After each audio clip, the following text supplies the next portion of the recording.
आज का हमारा टॉपिक है पद परिचय। तो आइए पद परिचय पढ़ने से पहले हम जान लें कि पद क्या होता है, कि पद क्या है। शब्दों के जो सार्थक समूह होते हैं वही शब्द वर्णों के सार्थक समूह ही शब्द कहलाते हैं। तो वो तो शब्द हो गए, लेकिन पद क्या होते हैं? पद वो होता है जब हम किसी शब्द का व्याकरणिक दृष्टिकोण से वाक्य में प्रयोग कर देते हैं तो वो शब्द क्या हो जाता है? पद हो जाता है। यहाँ पे देखिए 3 शब्द दिए हुए हैं, बहन, भाई और राखी। क्या ये पद हैं या कुछ और? नहीं, ये पद बिल्कुल नहीं है। ये क्या है? शब्द हैं, यानी कि वर्णों के सार्थक समूह हैं ये, जो शब्द हैं और स्वतंत्र रूप से लिखे हुए हैं। इनको हमने किसी भी वाक्य में प्रयोग नहीं किया है, इसलिए ये क्या है? शब्द हैं, पद नहीं है। अगर हम इनका प्रयोग किसी वाक्य में कर दें तो वो क्या हो जाएंगे? पद हो जाएंगे। यहाँ देखिए वही शब्द हैं, उन्हीं शब्दों को हमने वाक्य में प्रयोग कर दिया है। बहन भाई को राखी बांध रही है।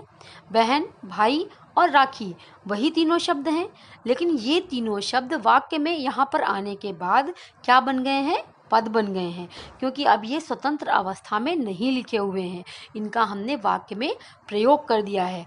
तो बहन क्या हो गया? कर्ता कारक, भाई संबंध कारक और राखी कर्म कारक और बांध रही क्या है? क्रिया है। तो अगर हम शब्दों को वाक्य में प्रयोग कर देते हैं तो वो शब्द क्या बन जाते हैं? पद बन जाते हैं। लेकिन उनका प्रयोग करने से पहले हमको व्याकरण की जानकारी भी होनी चाहिए। यहाँ पर देखिए एक और वाक्य दिया हुआ है, अध्यापिका छात्रों को पढ़ा रही है। तो यहाँ पे अध्यापिका छात्रों को पढ़ा रही है, क्या ये शब्द पद हैं या शब्द हैं? जी नहीं, ये शब्द क्या है? पद हैं, क्योंकि ये स्वतंत्र अवस्था में नहीं लिखे हुए हैं, इनको वाक्य में प्रयोग किया गया है और वो भी व्याकरण के आधार पर इनको वाक्य में प्रयोग किया गया है। इसलिए ये जितने भी शब्द यहाँ पे दिए हुए हैं ये सब क्या हैं? पद हैं। अब यहाँ पे अध्यापिका कर्ता कारक है, छात्र कर्म कारक है और पढ़ा रही क्या है? क्रिया है। तो इस तरह से बच्चों, जब हम शब्दों को व्याकरण की दृष्टि से किसी भी वाक्य में प्रयोग कर देते हैं तो वो क्या बन जाते हैं? पद बन जाते हैं। तो इस तरह से अब हमने पद के बारे में जान लिया। आगे हम पढ़ते हैं पद परिचय के बारे में। आगे ये वाक्य दिया हुआ है, एक वाक्य है, नाविक नाव चलाता है। अब यहाँ पे आपको जो नाविक शब्द दिया हुआ है इसका आपको पद परिचय बताना है। ठीक है, अभी तो हमने पद के बारे में जाना, अब यहाँ पे नाविक को हमको क्या करना है? पद परिचय बताना है नाविक का। तो नाविक क्या है? संज्ञा है। कैसी संज्ञा है? जातिवाचक संज्ञा है।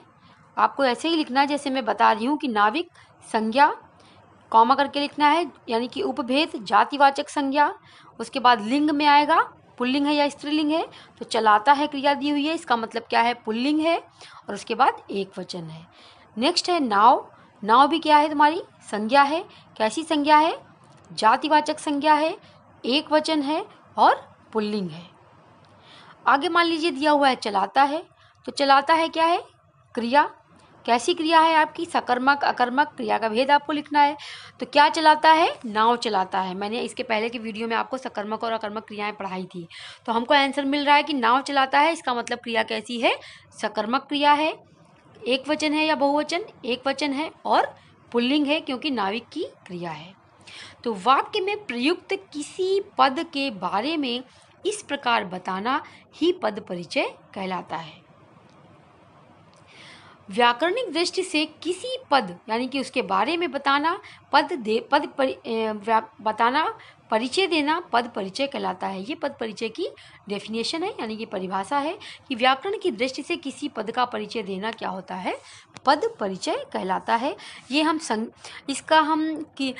पद परिचय के पहले हमको ये सारी चीज़ों की जानकारी होनी चाहिए, जैसे संज्ञा, सर्वनाम, क्रिया विशेषण, क्रिया विशेषण, समुच्चय बोधक, समानाधिकरण, व्याधिकरण, उसके बाद विस्मयादि बोधक इत्यादि। यानी कि ये सारी चीज़ें अव्यय के अंतर्गत आती हैं। तो आपको पढ़ना है संज्ञा, सर्वनाम, क्रिया विशेषण और अव्यय। इसीलिए इसके पहले जितने भी हमने वीडियोस पढ़े, हमने पहले उनके बारे में पढ़ाया, उसके बाद हम पद परिचय के पास आए, क्योंकि वो सब चीज़ें अगर आपको नहीं आती हैं तो आप पद परिचय नहीं समझ सकते हो। तो पद परिचय पढ़ने के लिए हमको इतनी मतलब ये सारी चीज़ें आनी ही चाहिए। और क्योंकि वाक्य में कभी संज्ञा हो सकती है, कभी सर्वनाम हो सकता है, विशेषण हो सकता है, क्रिया विशेषण हो सकता है, तो इस तरह से हम पद परिचय देते हैं। कल मैंने पके आम खाए थे।